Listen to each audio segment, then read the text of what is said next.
इसलिए बाप तो सिर्फ पूछते हैं कि बच्चे ठीक से पुरुषार्थ करते हो?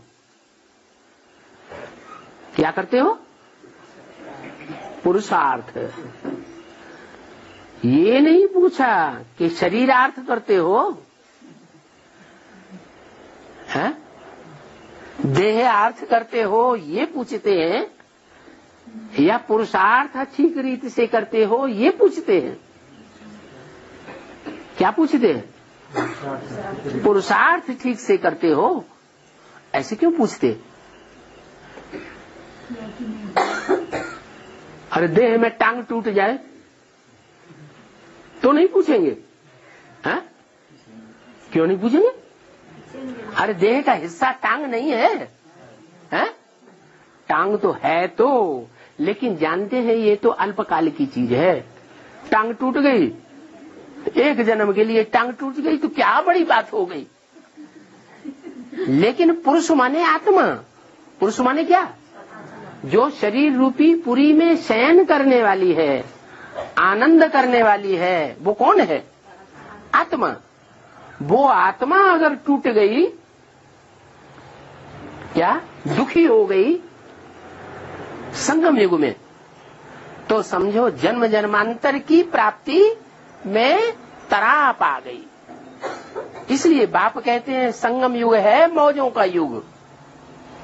क्या यहां संगम युग में अगर मौज मनाते रहेंगे तो वहां जन्म जन्मांतर मौज मनाते रहेंगे। यहाँ के एक सेकंड का दुख वहां के लंबे समय का अनेक जन्मों को दुख की फीलिंग कराता रहेगा। तो बच्चों को इतना नशा रहना चाहिए कि हमको बेहद की विश्व की बादशाही जन्म जन्मांतर की देने वाला बेहद का बाप मिला हुआ है। हद का बाप नहीं मिला हुआ है जो एक जन्म की प्रारब्ध देगा। कैसा बाप मिला हुआ है? जन्म जन्मांतर की प्राप्ति कराने वाला बाप मिला हुआ है। तो वो बाप तुमसे देह की खुश खैराफात नहीं पूछते हैं कि तुम्हारी देह कैसी है। क्यों? ये क्या बात है? नाक कट जाए तो बाप पूछेंगे ही नहीं, है? तुम्हारी नाक कट गई, आंख फूट गई, बाप को कोई दुख नहीं होगा, है? होता है? अरे वो हद के बाप को होता है, क्योंकि हद के बाप ने देह का जन्म दिया और बेहद का बाप हद का जन्म नहीं देते, देह को जन्म नहीं देते। वो जिस्मानी बाप है या रूहानी बाप है? हैं? रूहानी बाप है। रूहानी बाप तो रूह को आके जन्म देते हैं। वास्तव में रूह जन्म लेती नहीं है, लेकिन रूहों को आकर के अपना परिचय देते हैं। ये परिचय देना ही रूहानी जन्म है। पहले हम जानते थे कि हम रूह ज्योति बिंदु है, जानते थे? नहीं जानते थे। किसने बताया? बाप ने आकर के बताया कि तुम रूह ज्योति बिंदु आत्मा हो। तो जैसे कि हमारी आत्मा का जन्म हुआ, तो वो हमारा रूहानी बाप है, वो रूह की खुशखराफात पूछते हैं। माने अनेक जन्मों का कनेक्शन रूह से है, आत्मा से है, और देह का कनेक्शन अनेक जन्मों से। ये देह है, इस देह का कनेक्शन अनेक जन्मों से है नहीं। ये तो यहीं खत्म हो जाएगी कि रहेगी? नहीं रहेगी। तो अल्पकाल का क्या पूछें? बाप तो बताते हैं ये तुम्हारे शरीर सड़ते जाएंगे। क्या? ये दुनिया के जो 5 तत्व हैं, जब तक दुनिया का विनाश होगा तब तक तमो प्रधान बनते जाएंगे या सतो प्रधान बनेंगे?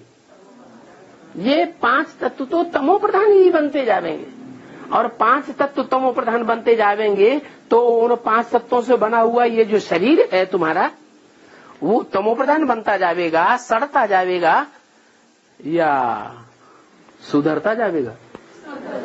है? ये भी सड़ता जाएगा। शरीर सड़ते जाएंगे और तुम्हारी आत्मा पावरफुल होती जाएगी।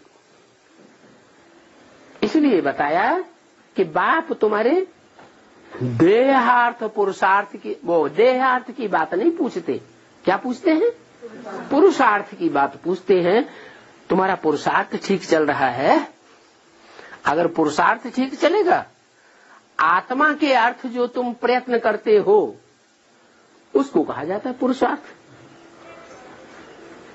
तुम अभी जिंदगी में जो पुरुषार्थ कर रहे हो, जो मेहनत कर रहे हो, प्रयत्न कर रहे हो, किसके लिए कर रहे हो? आत्मा के लिए कर रहे हो। पुरुष माने आत्मा, या देह के लिए कर रहे हो? झूठ बोलते हैं। सुबह से लेके शाम तक है रोटी दाल कमाने के लिए, देह को सुख देने के लिए ज्यादा करते हो या आत्मा के लिए करते हो? हैं? देह के लिए। ज्यादातर तो मोस्टली तो ऐसे हैं जो देह के लिए ही करते हैं। ऐसे थोड़े से बच्चे हैं, क्या थोड़े से बच्चे हैं जिन्हें पेट की चिंता नहीं है। ना अपने पेट की चिंता है, ना अपने बाल बच्चों के पेट की चिंता है।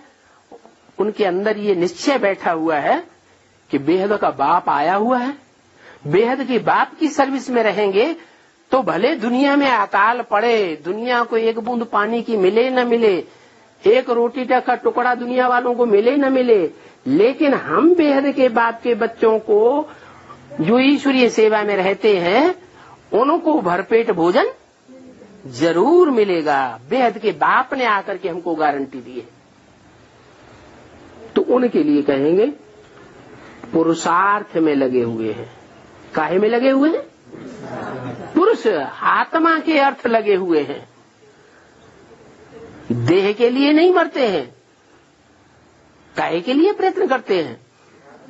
आत्मा के कल्याण के लिए प्रयत्न करते हैं।